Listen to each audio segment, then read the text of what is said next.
Marami tayong napapanood ng mga thriller, suspense na pelikula kung saan ang mga killer ay magagandang babae. Sa mga ito, alam natin na ginagamit nila ang magandang palabas na anyo para maakit ang kailang biktima bago nila gawin ang krimen. Pero paano kung hindi lang ito sa pelikula nangyayari? Paano kung sa isang kilalang bansa katulad ng South Korea ay may mga totoong ganitong pangyayari? Samahan niyo ako sa trending na kasong pinag-uusapan ng lahat sa kailang bansa.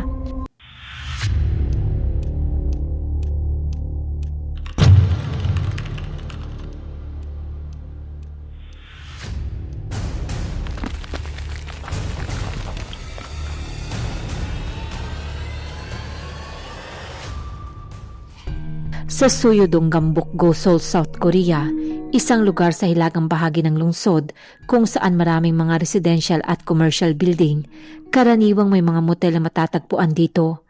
Hindi naman kakaiba ang lugar na ito hanggang sa sumapit ang tanghali ng February 10, 2026. Noong araw na iyon, napansin ng front desk staff na may isang kwarto ang hindi pa nag-check out kahit lampas na sa oras. Karaniwan naman sa mga motel ang late check-out, lalo na kung pagod ang mga bisita matapos ang magdamag na pag-inom.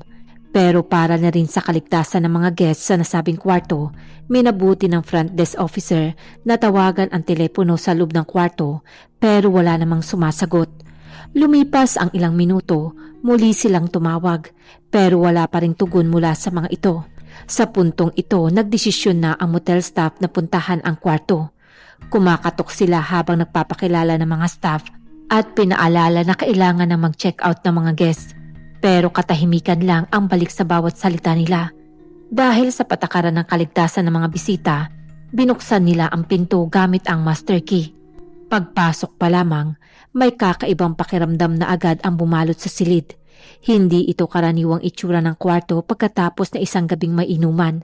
Walang malakas na amoy ng sigarilyo, ang ilaw ay nakapatay at ang kurtina ay bahagyang nakasara. Sa kama nakahiga ang isang lalaki. Sa unang tingin parang natutulog lamang siya ng mahimbing. Ngunit paglapit ng staff, napansin nila ang hindi normal na kulay ng kanyang balat. Ang kanyang mga labi ay halos kulay itim na rin, malinaw na sinyalis ng kakulangan sa oxygen. Ang pinaka nakakagulat ay ang makapal na puting bula na lumalabas sa kanyang bibig at ilong. Ang bula ay may halo mapusyaw na dilaw na likido na tumulo pababa sa gilid ng kanyang muka at sa unan. Sa puntong iyon, agad nang tumawag sa 119 ang motel staff. Ilang minuto lamang, dumating ang mga paramedics. Sinuri nila ang lalaki ngunit malinaw na wala na itong buhay. Kasunod ng ambulansya ay ang mga pulis mula sa Gumbok Police Station. Ang Criminal Investigation Team at Scientific Investigation Team ay agad nang kumilos. Kinordon ang buong palapag, walang sinuman ang pinayagang pumasok o lumabas. Sa unang pagsusuri, kinailangan nga nilang tukuyin kung anong uri ng kaso ito. Sa karaniwang karanasan ng mga investigador, ang hindi natural na pagkamatay sa motel ay madalas na nahahati sa tatlong kategorya. Pagpapatiwakal, bigla ang karamdaman o marahas na pagpatay.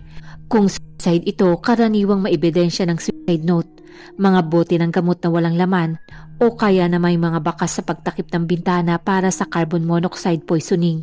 Ngunit wala rin sila natagpuang ganito sa silid.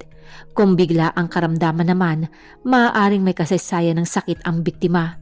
Ngunit hindi naman ito naaayon sa edad na lalaki na tinatayang nasa 20, gayon din ang kawalan ng anumang medical na kagamitan o indikasyon ng emergency call. Kung marahas na pagpatay naman, dapat may sinyalis ng pakikipaglaban katulad ng tumaob na mesa, sugat sa katawan o defensive wound sa kamay. Ngunit napakalinis ng eksena. Habang sinusuri ng forensic team ang mga gamit sa mesa, napansin nila ang ilang bote ng soju at ang mga kahon ng fried chicken delivery. Karaniwang lamang ito sa nag-check-in para uminom. Ngunit may isang detalyeng hindi tumugma. Kung 2 tao ang uminom, dapat may 2 baso para sa alak. May mga bote rin ng alak pero may mga kulang na container. Ang basurahan ay tila hinalungkat at parang may mga bagay na sadyang tinanggal. Samantala, upang malaman ang huling sandali ng biktima, Agad nilang hiningi ang CCTV footage mula sa loob at labas ng motel. Sa replay ng footage mula February 9 ng gabi, malinaw na nakitang pumasok ang lalaki kasama isang babaeng kaedaran din ng biktima. Magkatabi silang naglalakad, paminsan-minsan ay nag-uusap at tumatawa. May mga sandaling magkahawak pa sila ng kamay, kaya nga masasabing walang bakas ng pamimilit o tensyon sa pagitan nila. Mukha silang ordinaryong magkasintahan na magpapalipas ng gabi sa isang motel. Subalit, makalipas lamang ang halos 2 oras, nagbukas ang pinto ng kwarto at makikitang mag-isa na lamang lumabas ang babae. Sa pagkakataong ito, may bahagyang pagbabago sa kanyang itsura. Nakasuot na siya ng sombrero na tila sinasadyang takpan ang kanyang muka mula sa hallway camera. May dala rin siyang isang plastic bag na mukhang mabigat base sa paraan ng kanyang pagkakahawak. Hindi siya nagmamadali o nagpapanik. Lumabas siya ng motel, naglakad papunta sa kalsada at sumakay ng taxi at hindi na nga muling bumalik. Sa loob ng investigation room ng Gumbok Police Station, habang pinapanood ng mga detective ang footage ng paulit-ulit, unti-unting nagdikit ang mga piraso ng puzzle. Ang bula sa bibig, ang kawalan ng sugat, ang nawawalang mga lalagyan, at ang babaeng lumabas mag-isa na may dalang bag. Kung tama ang kailang kutob, maaaring hindi ito ang unang beses na ginawa ng babaeng iyon ang krimen. Ito nga ay dahil may kahawig na kaso ang insidenteng ito. Noong unang bahagi ng January 2026, isang lalaki ang pumunta sa pulisya para mag-report. Ayon sa kanya, noong December 14, 2025, pumunta siya sa isang parking lot sa isang bakery cafe bandang 11:20 ng gabi kasama ang kanyang girlfriend. Pareho silang 20 taong gulang ng mga panahong iyon. Nakilala niya ang babaeng ito na may apelyidong Kim sa isang part-time job bago sila naging magkasintahan. Noong araw ngang iyon, buong araw raw silang magkasama. Nagmaneho, naglakad-lakad, kumain sa labas bago sila pumunta sa parking lot ng isang bakery cafe. Habang nakaparada ang kotse, tinanong daw siya ni Kim kung napagod siya sa pagmamaneho ng buong araw.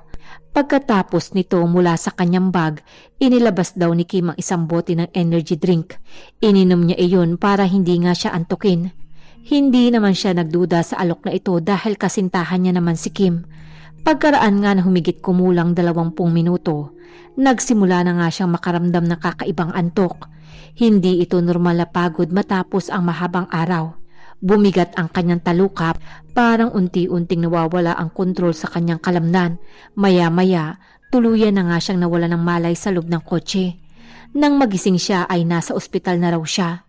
Ayon nga sa kanyang mga magulang, tinawagan daw sila ng girlfriend niya para sabihing nahimatay siya habang nasa kotse. 2 araw nga siyang nakoma bago tuluyang nagising. Ayon naman sa medical record, walang malinaw na external injury. Ngunit may indikasyon ng sedative effect sa kanyang sistema. Pagmulat niya, magulo ang kanyang alaala. Alam niyang hindi normal na mawala ng malay ng 2 araw dahil lamang sa pagod. Pero ilang araw pa nga ang lumipas bago niya nga naalala ang lahat. Matapos nito, kinumpronta niya ang kasintahan. Ngunit hindi naman siya nakakuha ng malinaw na sagot. Puro pag-iwas lamang at malabong paliwanag ang sinasabi nito sa kanya. Sinabi pa niya na baka imbis na supplement ay pampatulog ang nailagay niya sa energy drink. Hindi naman nakumbinsi ang lalaki dito, kaya nga nagdesisyon siya makipag-break sa girlfriend. Ngunit hindi naman nawala ang kaba at ang kakaibang pakiramdam niya na talagang sinadya ng girlfriend ang nangyari. Sa huli, nagdesisyon na nga siyang mag-report sa pulisya. Tinanggap naman ng pulisya ang kanyang reklamo at agad naman nilang pinatawag ang babae para tanungin. Sa interrogation room, iginiit naman ng babae na hindi niya intensyon na saktan ang lalaki. Sinabi niyang baka aksidenteng nahalo ang sleeping pills niya sa inumin. Kalauna, nagbago naman ang kanyang alibay. Sinabi niya naman na nilagyan niya lang ng pampatulog ang inumin dahil may pinag-awayan sila. Pero gaya ng una niyang sinabi, hindi niya naman daw balak patayin ang dating kasintahan. Dahil nga buhay pa ang biktima at walang agarang toxicology confirmation noong mga panahong iyon, naging komplikado ang kaso. Wala naman ding malinaw na ebidensya na balak siyang patayin ng kasintahan. Kinuha ang blood sample ng lalaki at ipinadala sa National Forensic Service para sa pagsusuri. Ngunit ang resulta ay hindi agad lumabas. Ang proseso ng toxicology ay nangangailangan ng oras, lalo na kung maraming sample ang nakapila. Sa panahong iyon, wala pang ang sapat na batayan para arestuhin si Kim. Hindi nila alam na ang babaeng ito ay magkakaroon pa ng 2 biktima at sa pagkakataong ito ay buhay na ang naging kapalit ng hindi agad pagkilos ng kapulisan. Samantala, ang toxicology report na nagkumpirma ng presensya ng pampatulog sa dugo ng unang biktima ay dumating lamang noong February 9, 2026. Sa parehong araw na iyon nga ay ang araw na nag-check-in sa motel si Kim, pati na ang lalaki natagpo ang patay sa motel noong February 10. Sa pag-aanalisa ng mga investigador kalaunan, naging malinaw ang pattern. Hindi siya natakot matapos ang unang insidente. Sa halip, may natutunan pa siya dito. Una, mali ang lugar kung saan una niyang sinubukan ang krimen. Dahil nga pampublikong lugar, malamang ay natakot siya na ituloy ang krimen, kung kaya't ngayon sa isang motel niya ginawa ang krimen. Ikalawa, kulang ang dosage na ginamit niya kaya't nabuhay pa ang una niyang biktima. Sa patuloy na investigasyon ng pulisya, natuklasan nila na ang insidente noong February 10 ay hindi pangalawang biktima dahil noong January 28, 2026, sa isang motel mula sa Suyudong, Gambok, Gosol, may isa pang bangkay ang natagpuan. Sa puntong ito, lumipas na ang mahigit 6 na linggo mula sa unang insidente sa parking lot. Nakilala naman ni Kim ang ikalawang biktima niya 1 linggo bago ang insidente. Hindi pa sila opisyal na magkasintahan nung maganap ang insidente. Isang mabilis na koneksyon, marahil ay sa pamamagitan ng social media o sa mga kaibigan nila. Gaya nga ng karaniwang pattern, nagkita sila at nagdesisyong mag-check-in sa isang motel. Walang sinyalis ng pamimilit sa CCTV. Naglakad sila magkatabi, makikitang komportable ang lalaki. Walang bakas ng pag-aalinlangan. Sa loob nga ng kwarto nakitang uminom sila ng alak, may mga natagpuan ring bote ng soju at pagkain na delivery. Ngunit bago pa man sila magkita ng araw na iyon, lingid sa kaalaman ng lalaki na mainihanda na si Kim. Inilabas niya ang mga tableta na nakuha niya mula sa kanyang psychiatric prescriptions. Hindi lamang 1 o 2 kundi maraming piraso. Ayon nga sa forensic analysis, kalaunan, mas mataas ang dosage na ginamit nito kumpara sa unang insidente. Dinurog niya ang mga tableta hanggang maging pinong pulbos. Sa pagkakataong ito, hindi energy drink ang ginamit niya kundi isang hangover remedy. Wala ngang pag-aalinlangan naman itong tinanggap ng lalaki hanggang sa mawala na nga ito ng buhay. Ayon sa rekonstruksyon ng mga investigador, hindi agad umalis ang babae. Nanatili lamang siya sa silid, pinanood ang reaksyon ng biktima. Habang tumatagal, mas bumabagal ang paghinga nito. Matapos nga niyang tiyakin na wala ng malay ang lalaki at hindi na kayang gumalaw, nagsimula siyang maglinis. Ang bote na may halong gamot ay itinago niya, pati na ang baso na ginamit niya sa pag-inom. Ang ibang kalat tulad ng mga kahon ng fried chicken at ilang bote ng alak ay iniwan upang mamukhang ordinaryong inuman. Kinabukasan bandang 2:50 ng hapon, napansin na nga ng motel owner na hindi pa nag-check out ang bisita. Pagkabukas nga nila ng pinto, dito nila natagpuan ang lalaki na wala ng buhay. Sa autopsy, malinaw nga ang resulta. May presensya rin ng iba't ibang mga klase ng sedative o antidepressant na halo-halo. May mataas din na blood alcohol concentration, pero wala namang sugat sa katawan ang biktima. Sa unang yugtungan ng investigasyon, inakala ng pulisya na ito ay aksidenteng overdose o suicide. Ngunit nang masusing suriin ang CCTV at makitang may babaeng pumasok at lumabas na mag-isa, nag-iba ang direksyon ng kaso. Pero tumagal pa ang ilang linggo, hindi pa rin nga nila natuklasan na iisang babae lang ang nasa likod ng 2 insidente hanggang sa inulit na naman niya ang parehong krimen noong February 9, 2026. Nalaman nga ng mga pulis na ang ikatlong biktima ay hindi bagong kakilala ni Kim. Isa siyang lalaking minsan niya nang nakasama sa isang group drinking gathering. Hindi sila close pero kinuha nila ang number ng isa't isa para makapag-usap paminsan-minsan. Noong February 8, 2026, matapos ang mahabang panahon na walang komunikasyon, si Kim ang unang nag-message. Niyaya niya nga ang biktima na lumabas Ayon sa mga mensahe na recover kalaunan, siya pa ang nagmungkahi na mag-check-in sila sa isang motel. Ang lalaki ay hindi naman nga nagduda. Bago sila magkita, nag-message pa siya sa kanyang kaibigan. Sinabi niya nga rito na mag-check-in kami ngayon.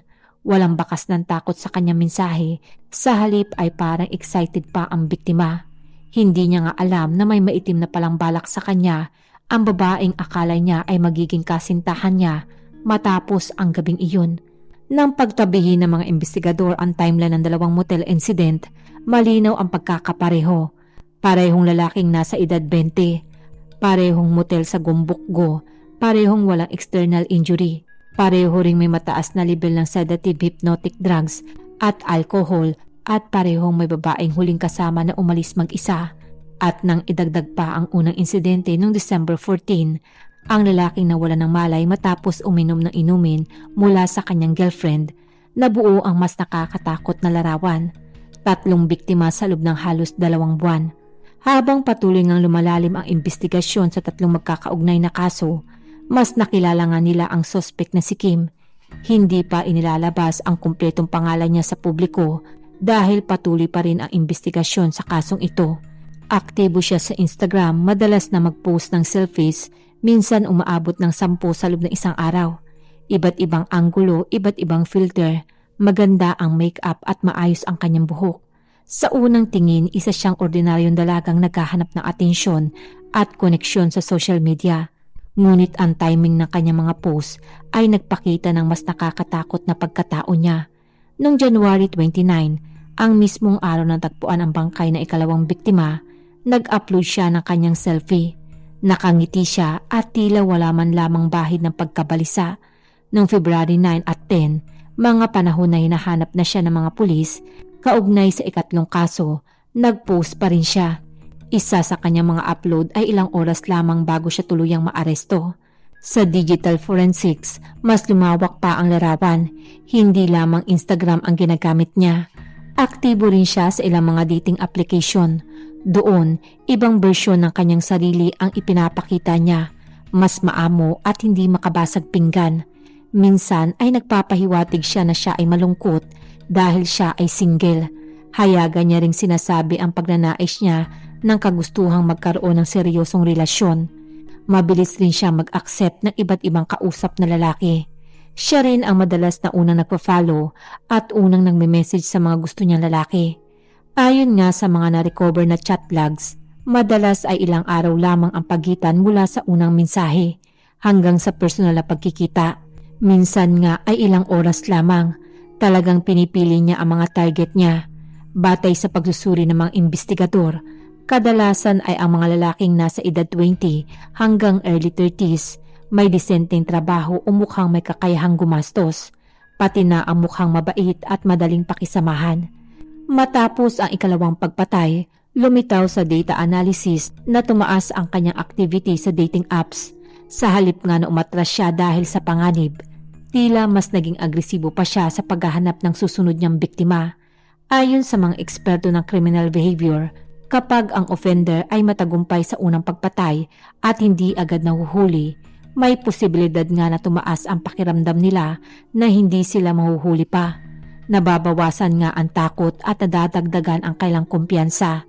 Sa puntong ito ng investigasyon, malinaw sa Major Crimes Unit na hindi sila nakaharap sa impulsive killer, kundi sa isang mapanlinlang na serial killer. Ilang detective nga ang nagtungo sa kanyang tirahan sa Mia Dodong Gambokgo. Nang kumatok sila sa pinto, agad naman itong binuksan ng sospek. Wala sila nakitang gulat sa kanyang mukha.